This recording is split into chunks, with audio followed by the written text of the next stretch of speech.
Welcome to Open Sky Public School, Kanti, Muzaffarpur. Myself Pankaj Jha, BTech in Electronics and Instrumentation from Shastra University and HOD of Physics in पाठशाला IIT JEE and Medical near छाता चौक. तो friends, आज हम लोग light class 10th को आगे discuss करने वाले हैं और इसमें आज का जो हमारा टॉपिक है वो है टाइप्स ऑफ मिरर. तो दो टाइप के मिरर होते हैं, एक होता है प्लेन मिरर और दूसरा होता है स्फेरिकल मिरर. तो प्लेन मिरर आप लोग पहले भी देख चुके हैं प्लेन मिरर क्या होता है और उसमें इमेज फॉर्मेशन कैसे होता है, उसके क्या प्रॉपर्टीज़ हैं, उसमें जो इमेजेस बनते हैं. तो प्लेन मिरर जो होता है वो हमारा एक सिंपल प्लेन ग्लास होता है जिसे किसी भी एक तरफ से पेंटेड किया गया होता है लाइक दिस. तो ये हमारा प्लेन मिरर होता है जिसमें ये जो साइड है ये साइड आपका पेंटेड होता है और ये साइड रिफ्लेक्शन के लिए होता है. तो इस साइड पे लाइट आता है और फिर यहाँ पे रिफ्लेक्शंस वगैरह होते हैं. नेक्स्ट है हमारा जो सेकंड है वो है स्फेरिकल मिरर. तो जो स्फेरिकल मिरर है वो दो टाइप का होता है, एक को हम लोग कॉनकेव मिरर के नाम से जानते हैं और दूसरा कॉन्वेक्स मिरर होता है. तो जो कॉनकेव मिरर है उसे हम लोग कन्वर्जिंग मिरर भी बोलते हैं और जो कॉन्वेक्स मिरर है उसका एक और नाम है और उसे हम लोग डाइवर्जिंग मिरर के नाम से जानते हैं. तो आइए हम लोग देखते हैं कि ये जो स्फेरिकल मिरर है उसमें कॉनकेव मिरर और कॉन्वेक्स मिरर कैसे बनता है. तो गाइज स्फेरिकल मिरर जब भी बनता है तो वो किसी न किसी एक हॉलो स्फेरिकल ग्लास से बनता है.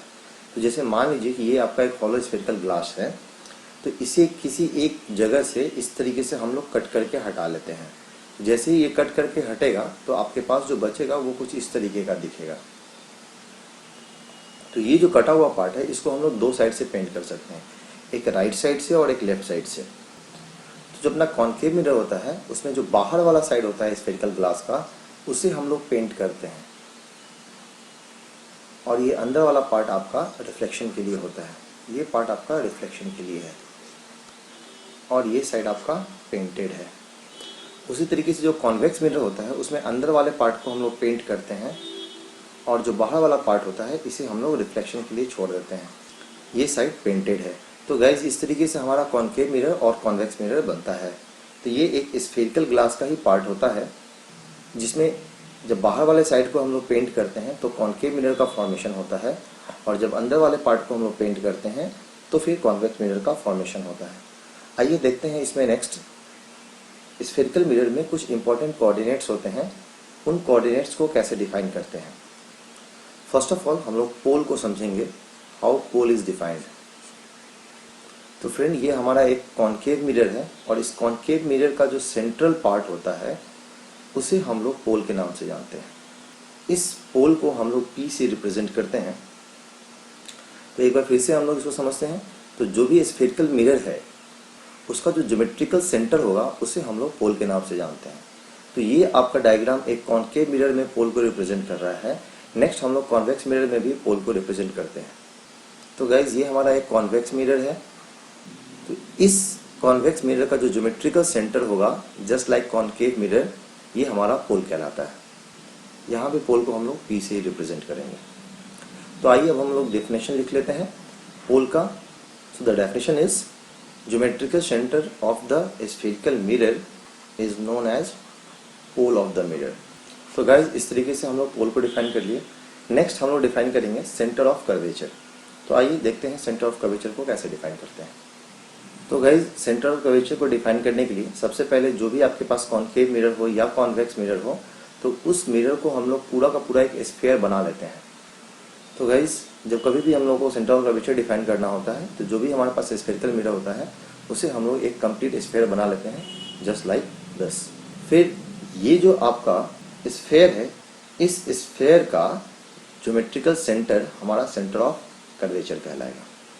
इसी तरीके से अगर हम लोग कॉन्वेक्स मिरर को देखें तो यहाँ भी सबसे पहले हम लोगों को एक कंप्लीट स्फीयर तैयार करना होगा. तो ये जो स्फीयर हुआ इस हॉलो स्फीयर का ज्योमेट्रिकल सेंटर यहाँ पे सेंटर ऑफ कर्वेचर कहलाएगा. तो यहाँ पे कॉन्वेक्स मिरर में ये इसका सेंटर ऑफ कर्वेचर हो गया. So now we will write the definition of centre of curvature. The geometrical centre of hollow sphere of which the mirror is formed is known as centre of curvature. Guys centre of curvature को हम लोग सी से represent करते हैं, concave mirror में और convex mirror में दोनों ही। इस तरीके से हम लोगों ने सेंटर ऑफ कर्वेचर को डिफाइन कर लिया। नेक्स्ट हम लोग डिफाइन करेंगे प्रिंसिपल एक्सिस। तो गाइस जो प्रिंसिपल एक्सिस होता है वो एक स्ट्रेट लाइन होता है जो सेंटर ऑफ कर्वेचर और पोल से पास करता है। तो for now we are drawing principal axis for concave mirror. तो ये एक स्ट्रेट लाइन होगा जो सेंटर ऑफ कर्वेचर और पोल से पास करेगा, ये हमारा प्रिंसिपल एक्सिस हो गया। इसी तरीके से कॉन्वेक्स मिरर में भी सेंटर ऑफ कर्वेचर और पोल को कनेक्ट करने वाला जो स्ट्रेट लाइन होगा वही हमारा प्रिंसिपल एक्सिस कहलाता है। तो गाइज ये हमारा हो गया प्रिंसिपल एक्सिस कॉनकेव मिरर और कॉन्वेक्स मिरर में। तो याद रखना है यह एक स्ट्रेट लाइन है जो सेंटर ऑफ कर्वेचर और पोल से पास कर रहा होता है for both concave mirror and convex mirror. Concave और कॉन्वेक्स दोनों ही मिरर में जो सेंटर ऑफ कर्वेचर और पोल से पास करने वाला स्ट्रेट लाइन होता है वही हमारा प्रिंसिपल एक्सिस कहलाता है। तो आइए इसका डेफिनेशन लिख लेते हैं हम लोग। तो गाइज इस तरीके से हम लोगों ने प्रिंसिपल एक्सिस का डेफिनेशन भी लिख लिया। तो the definition is the straight line passing through centre of curvature and pole of the mirror is known as principal axis. वह स्ट्रेट लाइन जो सेंटर ऑफ कर्वेचर और पोल से पास कर रहा हो उसे ही हम लोग प्रिंसिपल एक्सिस के नाम से जानते हैं। तो ये हमारा प्रिंसिपल एक्सिस हो गया। नेक्स्ट हम लोग रेडियस ऑफ कर्वेचर देखेंगे। तो गाइस जो रेडियस ऑफ कर्वेचर होता है वो एक डिस्टेंस होता है सेंटर ऑफ कर्वेचर से लेके पोल के बीच का डिस्टेंस। लाइक यहाँ जो डिस्टेंस है सेंटर ऑफ कर्वेचर और पोल के बीच का, ये डिस्टेंस हमारा रेडियस ऑफ कर्वेचर कहलाएगा। उसी तरीके से कॉन्वेक्स मिरर में भी सेंटर ऑफ कर्वेचर और पोल के बीच का जो डिस्टेंस है ये हमारा रेडियस ऑफ कर्वेचर कहलाता है। इसका अब डेफिनेशन हम लोग लिख लेते हैं। So friends, how the definition is the distance between centre of curvature and pole of the mirror is known as radius of curvature. तो बहुत ही आसान है, पोल और सेंटर ऑफ कर्वेचर के बीच का जो डिस्टेंस है वही हमारा रेडियस ऑफ कर्वेचर कहलाता है, कॉनकेव मिरर के केस में भी और कॉन्वेक्स मिरर के केस में भी। तो ये हमारा हो गया रेडियस ऑफ कर्वेचर। नेक्स्ट हम लोग फोकस की तरफ बढ़ते हैं और फोकस को डिफाइन करेंगे, हाउ फोकस इज डिफाइंड। तो गाइस फोकस समझने के लिए सबसे पहले हम लोग कॉनकेव मिरर में एक कंडीशन लेते हैं कि यहाँ पे मेरे पास एक कॉनकेव मिरर है और ये प्रिंसिपल एक्सिस है। तो मेरे पास इंसिडेंट रेज होने चाहिए जो कि पैरेलल टू प्रिंसिपल एक्सिस होता है। तो ये मेरा इंसिडेंट रे है पैरेलल टू प्रिंसिपल एक्सिस, और दूसरा एक और इंसिडेंट रे है, ये भी मेरा पैरेलल टू प्रिंसिपल एक्सिस है। तो जब ये इंसिडेंट रे रिफ्लेक्ट करेगा तो ये किसी एक पॉइंट से पास करेगा, और ये भी इंसिडेंट रे एक पॉइंट से पास करेगा, और ये दोनों जो रिफ्लेक्टेड रे है ये जिस पॉइंट पे इंटरसेक्ट करता है उसी पॉइंट को हम लोग फोकस के नाम से जानते हैं। अब हम लोग कॉन्वेक्स मिरर के केस में देखते हैं। तो यहाँ भी हम लोगों को एक इंसिडेंट रे लेना है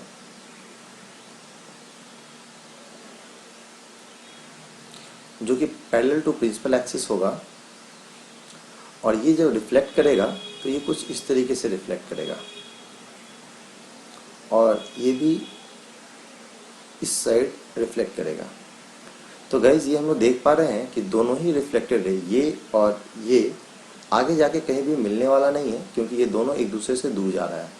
तो ऐसे कंडीशन में हम लोग क्या करते हैं, रिफ्लेक्टेड रे को पीछे की तरफ एक्सटेंड करते हैं, और एक्सटेंड करने के बाद ये जो रिफ्लेक्टेड रेज हैं जिस पॉइंट पे इंटरसेक्ट करता हुआ लगता है उस पॉइंट को हम लोग फोकस के नाम से जानते हैं।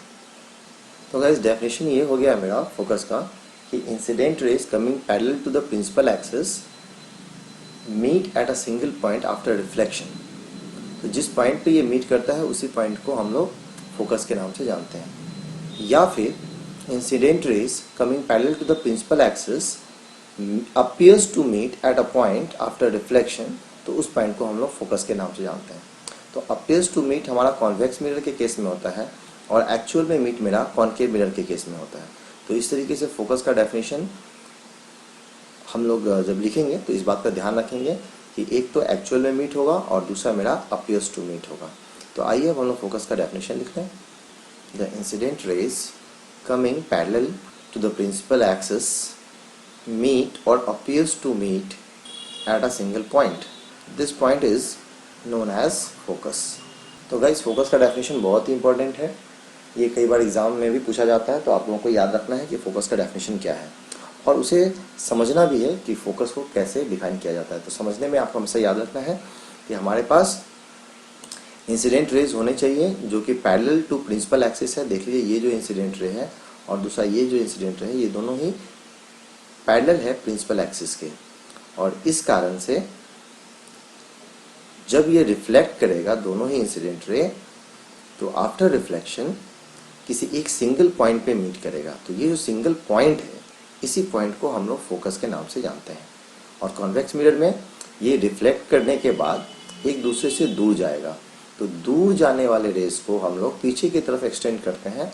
और ध्यान रखना है हमेशा ही एक्सटेंडेड रेस को हम लोग डॉटेड लाइन से रिप्रेजेंट करते हैं, जैसा कि यहाँ पे हम लोगों ने रिप्रेजेंट किया है, यहाँ भी डॉटेड लाइन से रिप्रेजेंट किया है।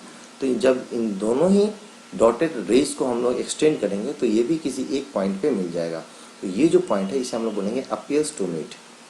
तो इस तरीके से फोकस को हम लोग डिफाइन करते हैं, बहुत ही आसान है गाइज। अब यहीं पे हम लोग डिस्कस करेंगे कि क्यों कॉनकेव मिरर को कन्वर्जिंग मिरर कहा जाता है और क्यों कॉन्वेक्स मिरर को डाइवर्जिंग मिरर कहा जाता है।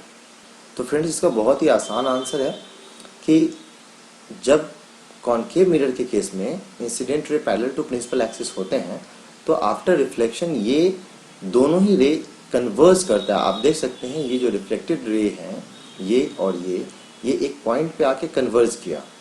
तो चूंकि रिफ्लेक्टेड रेज एक पॉइंट पे कन्वर्ज कर रहा होता है, इसलिए हम लोग इसको कन्वर्जिंग मिरर के नाम से जानते हैं। और कॉन्वेक्स मिरर के केस में ये जो रिफ्लेक्टेड रे है आपका और ये जो रिफ्लेक्टेड रे है, ये दोनों एक दूसरे से दूर जा रहा होता है, तो इसलिए इसे हम लोग डाइवर्जिंग मिरर के नाम से जानते हैं। एक दूसरे से दूर जाने के कारण ये रे और ये रे, ये दोनों एक दूसरे से दूर जा रहा है, इस कारण से इसे हम लोग डाइवर्जिंग मिरर कहते हैं। अब इसके बाद हम लोग डिस्कस करेंगे फोकल प्लेन। फोकल प्लेन थोड़ा सा क्रिटिकल है, तो इसे समझने के लिए थोड़ा हमें एक्स्ट्रा प्रिकॉशन की ज़रूरत है और एक्स्ट्रा कंसंट्रेशन की भी ज़रूरत है। गाइज, ये हमारा एक कॉनकेव मिरर है और फोकल प्लेन समझने के लिए हम लोगों को इंसिडेंट रेज लेने होते हैं जो कि आपस में पैरेलल होता है। बट इस बार ये इंसिडेंट रे पैरेलल तो होगा बट प्रिंसिपल एक्सिस के पैरेलल नहीं होगा। तो इंसिडेंट रे कुछ हम लोग इस तरीके से लेंगे। तो गाइज, आप लोग देख सकते हैं कि यहाँ पे मेरे पास दो इंसिडेंट रे है, दोनों ही आपस में पैरेलल है, बट ये इस बार प्रिंसिपल एक्सिस के पैरेलल नहीं है। तो इस केस में जब ये इंसिडेंट रे रिफ्लेक्ट करेगा तो ये भी किसी एक पॉइंट पे मीट तो करेगा, बट इस बार ये प्रिंसिपल एक्सिस पे कहीं मीट नहीं किया है, ये प्रिंसिपल एक्सिस के बाहर कहीं किसी पॉइंट पे मीट किया है। बट इस पॉइंट का एक खासियत ये है कि ये जो फोकस है आपका, इस फोकस के जस्ट नीचे होगा ये पॉइंट आपका। तो ऐसे सारे पॉइंट्स को मिला के जब हम एक प्लेन का फॉर्मेशन करते हैं तो वो प्लेन फोकल प्लेन कहलाता है। तो आइए देखते हैं फोकल प्लेन देखने में कैसा होगा। तो फ्रेंड्स, यह एक प्लेन होता है जो कि फोकस से पास कर रहा होता है, लाइक दिस। तो फोकल प्लेन एक ऐसा प्लेन है जो फोकस से पास कर रहा होता है और प्रिंसिपल एक्सिस के परपेंडिकुलर होता है। तो गाइस, ये जो प्लेन है ये प्रिंसिपल एक्सिस से 90 डिग्री के एंगल पे है। तो एक ऐसा प्लेन जो फोकस से पास करे और प्रिंसिपल एक्सिस के परपेंडिकुलर हो, तो ऐसे प्लेन को हम लोग फोकल प्लेन कहते हैं। इस फोकल प्लेन का खास बात ये होता है कि कोई भी इंसिडेंट रे अगर पैरेलल होगा आपस में, तो वो कहीं ना कहीं आफ्टर रिफ्लेक्शन फोकल प्लेन पे ही मीट करेगा। मतलब ये पॉइंट आपका कहाँ पे होगा, तो फोकल प्लेन पे होगा। तो आइए हम लोग फोकल प्लेन का डेफिनेशन लिख लें। A plane passing through focus and perpendicular to the principal axis is known as focal plane. तो एक ऐसा प्लेन जो फोकस से पास कर रहा हो और प्रिंसिपल एक्सिस के परपेंडिकुलर हो, उसे हम लोग फोकल प्लेन कहते हैं। इस फोकल प्लेन का प्रॉपर्टी क्या है कि जितने भी इंसिडेंट रे होंगे आपस में पैरेलल, वो कहीं ना कहीं फोकल प्लेन पे ही मीट करेंगे। जैसे कि यहाँ पे हम लोग देख सकते हैं कि जो इंसिडेंट रे आपस में पैरेलल हैं, वो आफ्टर रिफ्लेक्शन जिस पॉइंट पे मीट किया है, ये पॉइंट कहीं ना कहीं कहाँ लाई करेगा, तो ये फोकल प्लेन पे ही लाई करेगा। तो गाइज, यहाँ पे हमारे पास एक नोट हो गया और वो नोट ये है, इंपॉर्टेंट पॉइंट, कि all the incident rays coming parallel, सारे इंसिडेंट रेज जो आपस में पैरेलल होंगे वो या तो मीट करेंगे या अपीयर टू मीट होगा समवेयर एट फोकल प्लेन, कहीं ना कहीं वो फोकल प्लेन पे ही मीट कर रहा होगा। जैसा कि इस केस में हम लोग देख सकते हैं, ये जो पॉइंट है ये समवेयर यहाँ पे ये फोकल प्लेन पे होगा। तो ये इस फोकल प्लेन पे आने वाला हर एक पॉइंट किसी न किसी pair of parallel incident raise के लिए इंटरसेक्शन पॉइंट होगा आफ्टर रिफ्लेक्शन। तो गाइज ये था हमारा फोकल प्लेन, ये बहुत ही इंपॉर्टेंट पॉइंट है। एक बार फिर से आप लोग देख लीजिए, all the incident rays coming parallel meet और appears to meet somewhere at focal plane. Next last एक पॉइंट है इसमें, उसे हम लोग एपर्चर के नाम से जानते हैं। तो आइए गाइज देखते हैं कि एपर्चर को कैसे हम लोग डिफाइन करते हैं। ये हमारा एक कॉनकेव मिरर है। ये जो कॉनकेव मिरर है, इसका जो आपका एंड टू एंड जो डिस्टेंस होता है, इसे हम लोग एपर्चर के नाम से जानते हैं। So aperture is the geometrical diameter of the spherical mirror. ये कॉनकेव मिरर के केस में है, इसी तरीके से हम लोग कॉन्वेक्स मिरर के केस में भी देखते हैं। यहाँ भी इसका जो एंड टू एंड जो डिस्टेंस है, इसे ही हम लोग एपर्चर के नाम से जानते हैं। आइए इसका डेफिनेशन देख लेते हैं। तो इसका डेफिनेशन हो गया, the geometrical diameter of the spherical mirror is known as aperture. कई जगह एपर्चर को इस तरीके से भी डिफाइन किया गया होता है, ये जो फेस है आपका स्फेरिकल मिरर का, इस फेस का एरिया, तो ये जो स्फेरिकल सरफेस बना, इसका एरिया भी एपर्चर के नाम से जाना जाता है। तो यहाँ पे आप लोग कंफ्यूज नहीं होंगे। ध्यान ये रखना है कि एपर्चर क्या है। तो जो आपका एंड टू एंड डिस्टेंस है कॉनकेव मिरर में या फिर कॉन्वेक्स मिरर में, ज्योमेट्रिकल डायमीटर जो आपके स्फेरिकल मिरर का है, उसे हम लोग एपर्चर के नाम से जानते हैं। तो गाइज ये था हमारा आज का डिस्कशन। नेक्स्ट लेक्चर में हम लोग देखेंगे रिफ्लेक्शन थ्रू स्फेरिकल मिरर। तो आज के लिए इतना ही। Thank you very much.